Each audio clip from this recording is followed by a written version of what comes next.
Hello friends, welcome to my channel teaching best. दोस्तों, आज हम टेस्ट देंगे। मतलब कि मैंने जो भी पिछले वीडियो में आपको एक सप्ताह के अंदर जितने भी चैप्टर पढ़ाए हैं, मतलब उन सभी चैप्टरों के मतलब कि सवाल देंगे। 10 क्वेश्चन, समझिए दोस्तों।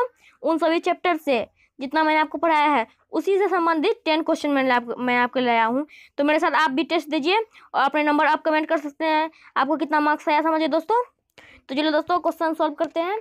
आपने वीडियो को पॉज करके अपना जो है वो बना सकते हैं क्वेश्चन, उसके बाद आप मुझे अपना नंबर कमेंट कर सकते हैं। तो चलिए दोस्तों, क्वेश्चन सॉल्व करते हैं। हमारा फर्स्ट क्वेश्चन है कि 5 गुना 7 गुना 9 गुना 11 गुना 13 और 9 गुना 11 गुना 13 गुना 17 का एचसीएफ कितना है। तो दोस्तों, मैंने आपको पहले बताया था कि ये एलसीएम और एचसीएफ का अभाज्य गुणनखंड नियम है। समझिए दोस्तों, कौन सा नियम है? अभाज्य गुणनखंड नियम। और अभाज्य गुणनखंड नियम बनाने के लिए हमको क्या करना पड़ता है? सिंपली हम इसको लिख लेते हैं। यहाँ हम लिख लेते हैं 5 गुना 7 गुना 9 गुना 11 गुना 13। उसके बाद नीचे में ये दूसरा स्टेप लिख लेते हैं 9 गुना 11 गुना 13 गुना 17। अब हम क्या करेंगे, सबको दोनों देखेंगे कि दोनों स्टेप में कौन कौन से अंक जो है वो मिल रहे हैं। तो ये 9 ऊपर नीचे दोनों मिल रहे हैं, फिर 11 भी मिल रहा है, उसके बाद 13 भी मिल रहे हैं। तो कौन कौन से मिल रहे हैं? 9 और 11 और 13, मतलब 9 गुना 11 गुना 13। तो यही उसका उत्तर हो जाएगा, इसका जो है एचसीएफ हो जाएगा। समझ गए दोस्तों? अगर आपका ये उत्तर आया तो आप अपना क्वेश्चन सही कर सकते हैं, या अगर गलत आया तो आप गलत कर सकते हैं। अब दूसरा क्वेश्चन सॉल्व करते हैं। दूसरा क्वेश्चन है कि 3 अंकों की वह छोटी से छोटी संख्या बताइए जिसमें 12, 18 और 24 से पूरा भाग लग जाए, डिवाइड हो जाए। तो सबसे पहले सिंपली आप 3 अंकों की छोटी छोटी संख्या लिखिए। 3 अंकों की छोटी छोटी संख्या क्या होते हैं? मैंने आपको बताया था कि जितना अंक अभी छोटी छोटी संख्या बोले, 1 लिख के उतना 0 दे दीजिए, मतलब कि 0 दे दीजिए। तो 3 0 देते हैं हम यहाँ पर, तो कितना हो जाएगा? 1000, मतलब 1000। अब हम क्या करेंगे, ये छोटी छोटी संख्या बोल रहा है इसलिए 12, 18 और 24 का एलसीएम निकाल देते हैं। यहाँ देखिए हम निकाल लेते हैं एलसीएम 12, 18 और 24, इसका हमको एलसीएम निकालना है। तो हम इसका एलसीएम निकाल लेते हैं। यहाँ 2 से होगा, यहाँ हो जाएगा 6, यहाँ 9, उसके बाद यहाँ 12 हो जाएगा, उसके बाद फिर यहाँ 2 से हो जाएगा, कट जाएगा, 2 से हो जाएगा 3, 9, फिर 6, फिर 3 से होगा 1, 3 और 2। अब सबको मल्टीपल कर लेते हैं। यहाँ होगा 4, 12, 36 और 72, मतलब इसका जो एलसीएम हो जाएगा वो कितना हो जाएगा? 72। समझ गए दोस्तों? अब हमको सिंपली क्या करना पड़ेगा? 72 से डिवाइड करना पड़ेगा 1000, मतलब 1000 में। तो मैं आपको करके दिखाता हूँ कैसे हो जाता है। यहाँ 72 डिवाइड 1000 यहाँ हम कर दिए। उसके बाद यहाँ सिर्फ 1 से अब कटाएंगे, 72 यहाँ लिख देंगे। उसके बाद इसको माइनस कर देते हैं। यहाँ 10 में से 2 गया, 8 बच गया, फिर यहाँ 9 बच जाएगा, 9 में से 7 गया, 2 बच जाएगा, फिर यहाँ 0 उतर जाएगा। उसके बाद ये 3 से कटेगा। आप नहीं समझ रहे तो आप करके देख सकते हैं। तो यहाँ 3 गुना 2 6 हो गया, फिर 3 गुना 7 21 हो गया, मतलब 216। अब इसको माइनस कर देते हैं। यहाँ हो गया 4, 7 में 1 गया, 6 हो जाएगा, मतलब 64। कितना बच गया? 64। अब हमको क्या करना पड़ेगा? सिंपली मैंने जैसे कि आपको बताया था, ये जो 1000 है, 1000 बीच में जो है भाज्य जो है, इसको हम लिख लेते हैं सिंपली 1000 प्लस छोटी ब्रैकेट शुरू 72 माइनस 64, मतलब कि ये जो दोनों को माइनस कर देते हैं। तो 72 में से 64 जब घटाएंगे कितना बचेगा? 8। अब इसको प्लस कर देते हैं, 1000 प्लस 8 करेंगे तो कितना हो जाएगा? 1008, मतलब 1008। समझ गए दोस्तों? अगर आपका इतना आंसर आया तो आप इसे सही कर सकते हैं। तीसरा नंबर क्वेश्चन सॉल्व करते हैं। तीसरा नंबर क्वेश्चन है कि 200 ग्राम 1 किलोग्राम का कौन सा भाग है?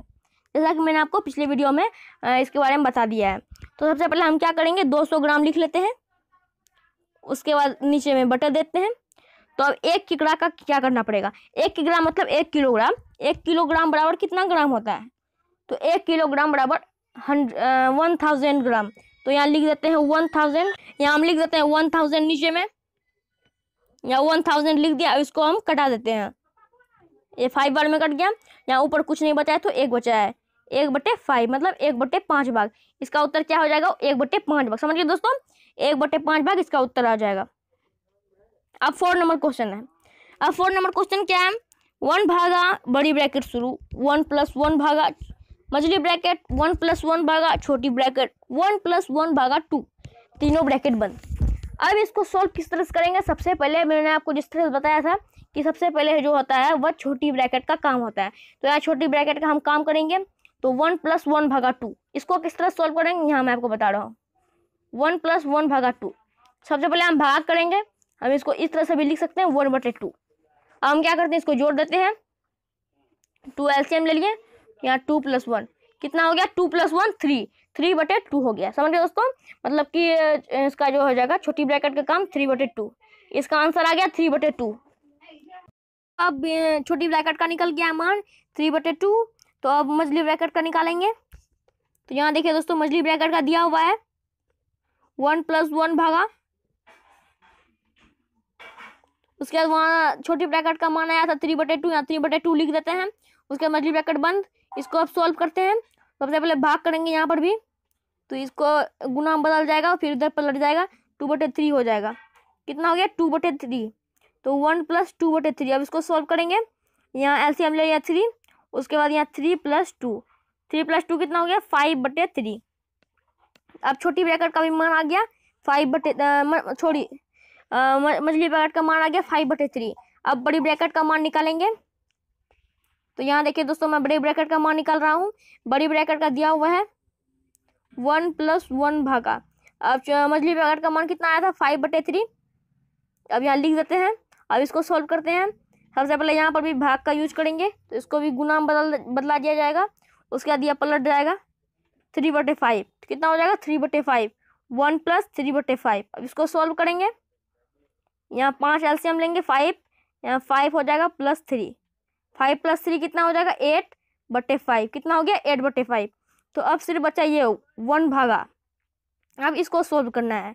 यहाँ लिख देते हैं 1 भागा 8/5, जो 8/5 आया था बड़ी ब्रैकेट का मान। अब इसको भी गुना बदल देते हैं। उसके बाद इसको पलट देते हैं 5/8। तो इसका उत्तर कितना आ गया, 5/8। अगर आपका इतना आंसर आ रहा है तो आप अपने आंसर को सही कर सकते हैं। चलिए अब दोस्तों 5 नंबर क्वेश्चन सॉल्व करते हैं। 5 नंबर क्वेश्चन है कि 0.049 गुना 0.016 गुना 0.09 बटे 0.81 गुना 0.036 गुना 0.064 का मान ज्ञात करें। तो ये रूट है, यहाँ देखिए दोस्तों ये रूट है, तो इसको ये वर्गमूल वाला क्वेश्चन है। तो इसको इस तरह से सॉल्व करेंगे। यहाँ रूट देते हैं, रूट अंडर, उसके बाद इसको लिख लेते हैं 0.049 गुना 0.016 गुना 0.09 बटे 0.81 गुना 0.036 गुना 0.064। अब यहाँ पर सबसे पहले पॉइंट उड़ाते हैं, जैसे कि मैंने आपको बताया था। मतलब कि पॉइंट के बाद जितना अंक रहेगा नीचे उतना ऊपर भी रहेगा, तो ये पॉइंट आसानी से उड़ सकता है। जैसे देखिए 0.049 और 0.036 दोनों में जो है पॉइंट के बाद 3 अंक है, तो इसको पॉइंट इस तरह से उड़ा देते हैं। उसके बाद क्या करेंगे, 0.016 है 3 अंक है, यहाँ पर भी 0.064, यहाँ पर भी 3 अंक है, इसको भी इस तरह से उड़ा देते हैं। उसके बाद यहाँ देखिए दोस्तों 0.09 2 अंक है, यहाँ पर भी देखिए दोस्तों 0.81 2 अंक है, इसको भी इस तरह से उड़ा देते हैं। अब क्या करेंगे, कटाते हैं। तो 9 से 36 फॉरवर्ड में कट गया, उसके बाद 16 से 64 फॉरवर्ड में कट गया, हो गया। अब तो कहीं नहीं कटेगा। तो यहाँ देखिए दोस्तों, अभी जो 49 है ये रूट में है, मतलब इसका अभी मान निकलना बाकी है। तो यहाँ देखिए दोस्तों, सबसे पहले जो हम बताते हैं कि रूट 49 का मान कितना होता है। आप लोग ने अगर याद किया होगा तो आपको पता ही होगा, रूट 49 का मान होता है 7 बटे रूट 81 का मान होता है 9, या 9 लिख लेते हैं, मल्टीपल रूट 4 का मान होता है 2, फिर यहाँ रूट 4 का मान होता है 2, हो गया। अब सबको मल्टीपल कर लेते हैं, 7 बटे 9 गुना 2 18, 18 गुना 2 36, मतलब इसका सही उत्तर क्या हो जाएगा 7/36। समझ गए दोस्तों। अगर आपको इतना आंसर आ रहा है तो अपने आंसर को टिक कर सकते हैं। अब जो छठा क्वेश्चन है वो है कि एक बांस का 1/4 भाग कीचड़ में, 1/8 भाग जल में, शेष 10 मीटर जल के बाहर है। क्या है? एक बांस का 1/4 भाग कीचड़ में, 1/8 भाग जल में, शेष मीटर 10 मीटर जल के बाहर है। तो बांस की कुल लंबाई बताइए। तो इसमें हम क्या करेंगे, सिंपली ये जो है बांस का जो 1/4 भाग कीचड़ में, सबसे पहले हम बांस की कुल लंबाई मान लेते हैं x मीटर। सॉरी, यहाँ देखिए, बांस की कुल लंबाई हम मान लेते हैं x मीटर। x मीटर मान लिए तो ये हो जाएगा x/4 मीटर और ये हो जाएगा x/8 मीटर। तो ये दो तरीका से अब भी बन सकता है। एक तो हम इन सबको को जोड़ के बराबर x कर देते हैं, या तो शेष निकाल के बराबर 10 मीटर कर देते हैं। जैसे कि मैं आपको बता रहा हूँ शेष कैसे निकालते हैं। यहाँ देखिए दोस्तों, कुल है x मीटर, तो x माइनस इन दोनों को जोड़ देंगे, x/4 प्लस x/8, तो निकल जाएगा शेष। तो शेष दिया है 10 मीटर, बराबर 10 मीटर कर देते हैं। अब क्या करेंगे, इन दोनों को सोल्व करेंगे, x/4 प्लस x/8, तो इनका एलसीएम हो जाएगा 8 ले लिया, यहाँ हो जाएगा 2x, यहाँ हो जाएगा x, तो दोनों को जब जोड़ेंगे हो जाएगा 3x/8। समझिए दोस्तों, इसका कितना हो जाएगा 3x/8। अब क्या करेंगे, हम x में से 3x/8 को घटाएंगे। x में से 3x/8 को घटा दिए, इसको सोल्व कर लेते हैं। यहाँ 8 एलसीएम आ गया, इधर 8x हो गया, उधर फिर 3x हो जाएगा, तो आ गया कितना 5x/8। तो हम बराबर में कितना दिया था 10 मीटर, 5x/8 बराबर 10 मीटर। तो अब इसको कैसे सोल्व करेंगे, 5x बराबर लिख लेते हैं, उसके बाद 8 गुना 10 करेंगे, कितना हो जाएगा 80, मतलब 80। अब इसको सोल्व कैसे करेंगे, x का मान कैसे निकालेंगे, x बराबर लिख देते हैं, उसके बाद 80/5 कटा देंगे तो कितना हो जाएगा 16, मतलब बांस की कुल लंबाई कितना हो जाएगी 16 मीटर, क्योंकि x का मान निकल गया 16 मीटर। समझिए दोस्तों। अब 7वां क्वेश्चन सॉल्व करते हैं। 7वां क्वेश्चन है कि 46 स्क्वायर माइनस वाट स्क्वायर बराबर 4398 माइनस 3066। तो इसको सॉल्व करने के लिए सबसे पहले हमको स्क्वायर का मान निकालना पड़ेगा। स्क्वायर मतलब कि उसी अंक को उसी संख्या से गुना करने, जैसे कि 2 का स्क्वायर तो 2 गुना 2 4। उसी प्रकार से 46 का स्क्वायर निकालेंगे तो 46 गुना 46। तो मुझे पता है इसलिए मैं इसे ही लिख देता हूँ, आप करके देख लीजिएगा अपनी कॉपी में। तो 46 का स्क्वायर होता है 2116, लिख लिए। उसके बाद वाट स्क्वायर, तो वाट स्क्वायर ही रहने देते हैं, बराबर इन दोनों को घटा देते हैं। 8 में 6 गया 2, 9 में 6 गया 3, फिर यहाँ 3 ही हो जाएगा 1332। अब इसको सॉल्व कैसे करेंगे, यहाँ लिख लेते हैं माइनस वाट स्क्वायर बराबर 1332, यहाँ लिख लेते हैं 1332, यहाँ पर प्लस है तो उधर जाके माइनस हो जाएगा, माइनस 2116। अब इसको सॉल्व कैसे करेंगे, यहाँ देखिए दोस्तों, तो मैंने आपको बताया था कि जब छोटा में से बड़ा घटाया जाता है तो पहले बड़ा में से छोटा घटा दिया जाता है, उसके बाद उसके पहले माइनस लगा दिया जाता है। इसको हम घटा लेते हैं, तो घटा के इतना हो जाएगा 784, तो इसके पीछे पहले हम माइनस लगा देते हैं। तो अब इसको हम कटा देते हैं, माइनस माइनस कट गया। अब वाट स्क्वायर बराबर 784 रह गया है, तो सबसे पहले हमको वाट का मान निकालना पड़ेगा। यहाँ हो गया वाट स्क्वायर बराबर 784। समझिए दोस्तों।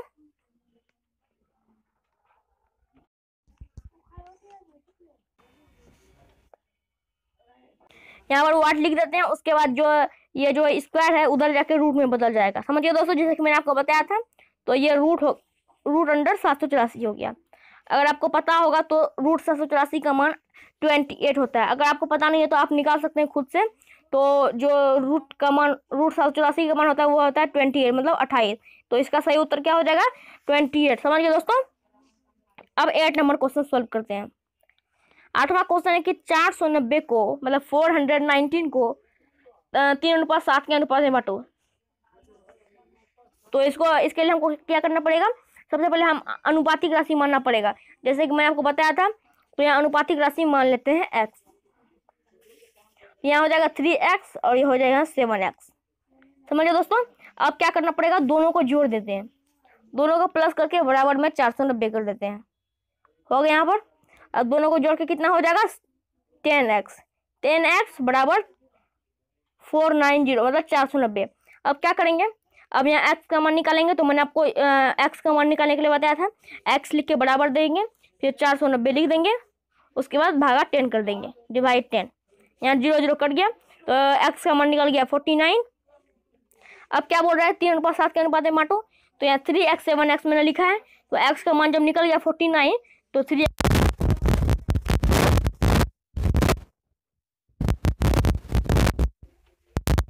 समझिए दोस्तों। तो सिंपली हम करेंगे कि यहाँ पर 3x7x का मान निकालेंगे, तो x का जब मान निकल गया 49 तो यहाँ 3x7x का मान निकाल लेते हैं।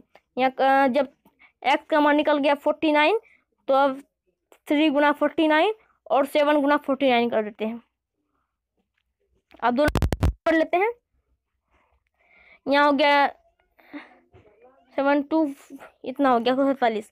अब यहाँ कितना हो जाएगा 6 इतना, मतलब 3 का मान कितना हो गया 147 और 7 का मान हो गया 343। समझ गए दोस्तों। अब 9वां नंबर क्वेश्चन सॉल्व करते हैं। 9वां नंबर क्वेश्चन है कि 9वां नंबर क्वेश्चन है 1 square 2 square 3 square 5 square 5 square का औसत कितना होगा। तो मैंने आपको इसका फॉर्मूला बताया था। इसका फॉर्मूला होता है n into n plus 1 into 2n plus 1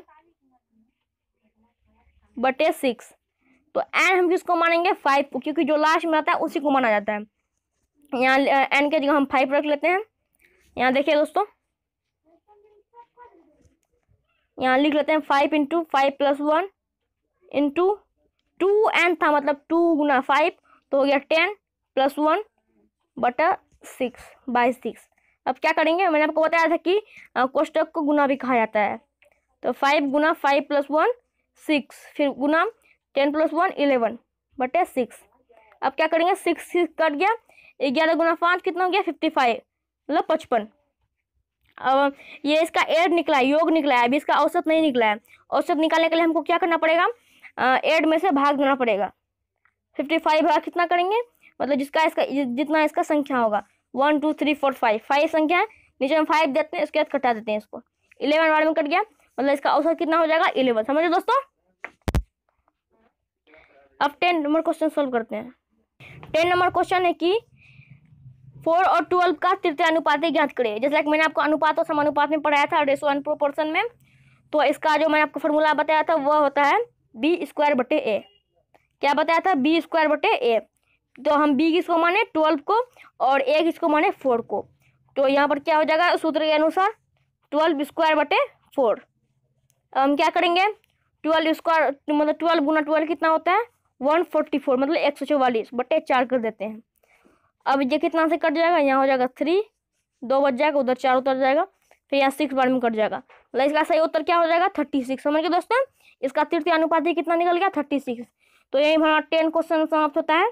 दोस्तों अगर वीडियो आपको अच्छी लगी होगी तो चैनल को सब्सक्राइब कीजिए, लाइक कीजिए, नोटिफिकेशन बेल को दबा दीजिए, शेयर कर दीजिए, ताकि हमारे हर वीडियो की जानकारी आपको मिलती रहे। धन्यवाद दोस्तों। अपना मार्क्स कमेंट कीजिए हमें।